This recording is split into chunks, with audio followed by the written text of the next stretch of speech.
Kumari Lisali Pabin. I read in class 2A. Today I am going to tell you a story. The name of the story is An Ant and the Grasshopper. An ant was working hard and storing food for winter. He told the grasshopper to store and collect food for winter. But the grasshopper was lazy and laughed at the ant and said, "Winter is very far away." Now winter season came.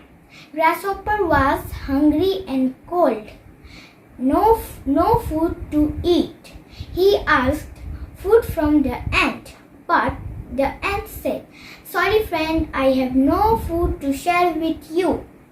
Where were you when I was working?"